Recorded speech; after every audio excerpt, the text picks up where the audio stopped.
Então, pessoal, agora hoje a gente vai fazer uma simulação de circuitos de flip-flops, né, que a gente estava estudando anteriormente. A gente vai usar o nosso simulador aqui padrão, online, né, que a gente sempre usa.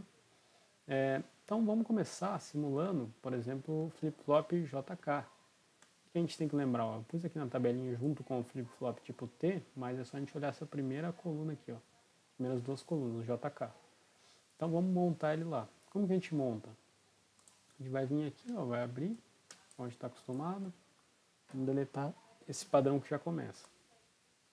Vamos adicionar aqui, ó, circuitos integrados digitais. Então vamos fazer primeiro o JK, né? Que a gente falou que ia fazer. Seria o flip-flop JK aqui. Vamos desenhar, vamos colocar a parte de entradas e saídas lógicas, né? Então vamos colocar uma entrada lógica aqui no J, uma entrada lógica aqui no clock e uma entrada lógica aqui no K. Aqui no clock poderia ser um sinal, mas a gente vai trabalhar com entradas lógicas para a gente conseguir visualizar a transição, né? A gente forçar manualmente a transição. Vou colocar uma saída lógica aqui, ó, no Q e no Q barrado. Certo? O circuito já está pronto. A gente vai só testar o funcionamento da simulação do flip-flop JK. Lembrando que ele está, nós vamos ver qual borda que ele vai trabalhar, né? A partir dessa definição aqui. Então vamos colocar aqui e vamos visualizar. Então, primeiro 0, 0, né? Tem que manter o valor anterior e o barrado aqui no que é barrado. Então, vamos dar um play aqui. Primeira coisa, a gente tem que ter, né, colocar aqui e visualizar, dar o primeiro clock para ele funcionar o circuito, para ele colocar valores diferentes aqui no que é barrado. Então nosso circuito começou a funcionar. Então quando a gente tem, primeira coisa, vamos analisar qual que é o funcionamento do clock. Então vamos mudar aqui, ó, vamos colocar aqui no H, né, J como H, vamos dar um clock. Ó. Então o clock está embaixo, vamos dar um clock em alta, uma borda de subida, não mudou nada. Vamos dar uma borda de descida agora. Olha lá, então o nosso clock é borda de descida. Por quê? Porque ele tem o barrado aqui, ó. Tem uma inversora aqui na entrada. Então sempre vai ser clock de descida. Com clock de descida, se a gente tem nosso valor de J, né? Ó, se a gente tem o J igual a 1 e o K igual a 0, nossa saída fica 1 e 0. Agora se a gente muda, vamos colocar 0 e 0 e dar um clock, ó, clock de subida, clock de descida para ele funcionar. O que acontece? 0 e 0 ele mantém o valor anterior, então ele manteve, ó, ficou o valor anterior aqui. Agora vamos dar um no K. Vamos dar um clock de subida, uma borda de descida. Alterou, foi para ele aqui e high aqui no inverso. Se a gente deixar os dois como high para a gente ver o que acontece, né?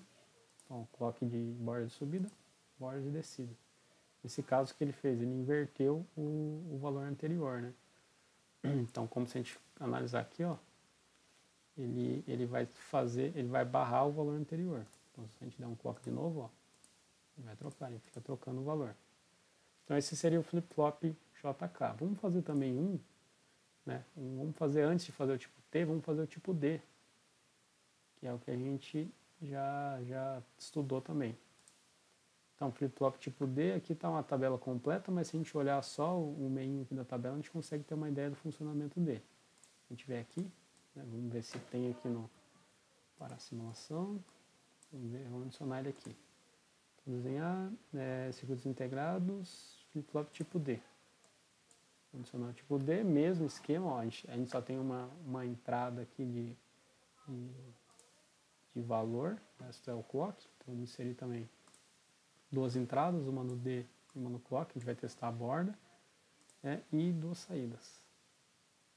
Vamos inserir duas saídas lógicas.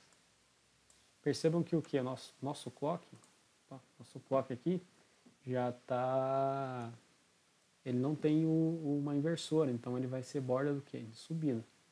Vamos comprovar isso agora. Como que é a tabela do D? A tabela do D é bem simples, né? Se o D é igual a 0, minha saída é igual a 0. Se o D é igual a 1, minha saída é igual a 1. A borda de subida aqui nesse caso, né? No nosso caso ali também é a borda de subida. Então, se é 0, é 0, se é 1, é 1. Então aqui está 0, né? Vamos fazer ele opa, play aqui, vamos fazer o nosso circuito funcionar. Então o primeiro clock ele começa a funcionar. Começou a funcionar. Então se o nosso D é 0, nossa saída Q é 0, porque barrado é sempre o inverso daqui. Pode dar quantos clocks der, ele vai ficar 0. Se eu mudar aqui para 1 e der um clock, ó, tá em 0, vamos dar um clock de subida, né? Então ele vai para 1. Olha lá, trocou, foi para 1, a sair daqui.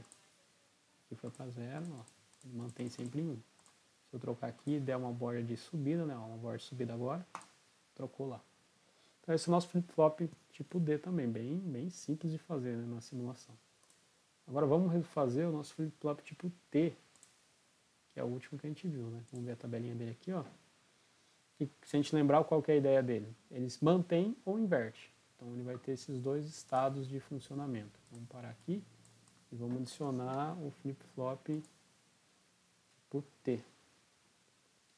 Vamos adicionar o tipo T aqui, vamos colocar as entradas e saída. Vamos colocar uma entrada aqui e as saídas, a saída lógica aqui no Q e no Q barrado. Certo? Vamos dar play aqui. Então, quando ele tiver, nesse caso vai estar uma borda de subida também, né? Não tem uma inversora aqui. Então, quando a gente tiver com a borda de subida e aqui tiver um valor 0, ele mantém. Se tiver valor 1, ele inverte. Então, 0 ele está sempre mantendo, ó, não importa qual clock eu dou. Se eu colocar 1 e der uma borda de subida, né? Agora, ó, se eu clicar aqui e vou dar uma borda de subida, ele vai ter que alterar a minha saída aqui, ó. Alterou ali. Borda de descida. Percebam que quando ele está travado no nível, ó, tô travado no nível aqui, ele não altera a minha saída. Ele só altera quando eu tenho bordas, nesse caso borda de subida, ó. Borda de subida alterou, desceu. Borda de subida alterou, desceu. Borda de subida alterou, desceu. Então percebam que o funcionamento deu certo.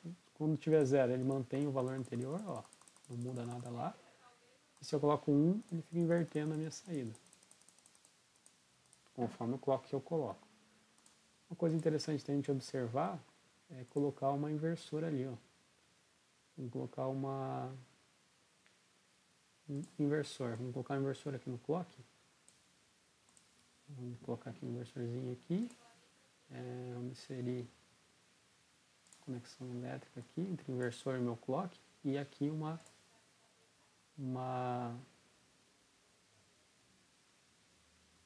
entrada lógica, né? A gente vai colocar aqui. Então, quando a gente coloca o inversor aqui na clock, o que acontece? Se ele era a borda de subida, ele vai virar a borda de descida. Então, vamos observar isso. Borda de descida é o quê? Quando ele está em 1, ele vai para 0. Então, ó, se ele está em 1 e vai para 0, ele tem... Opa, faltou uma conexão aqui.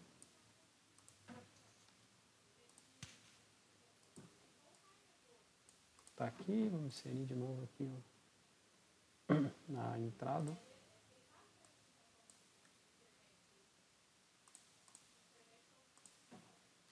Tem que dar um play aqui, né? Senão... Então, ó, ele vai ser borda de descida.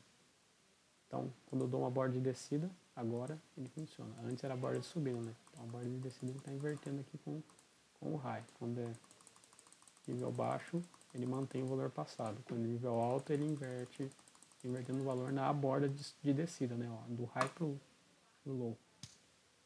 Então, basicamente, a simulação dos circuitos do flip-flop é essa que a gente já fez aqui, está acostumado. Então, a gente só comprovou aqui na simulação o que a gente estudou na teoria lá. Então, esse é para a gente finalizar essa parte dos flip-flops ali que a gente trabalhou.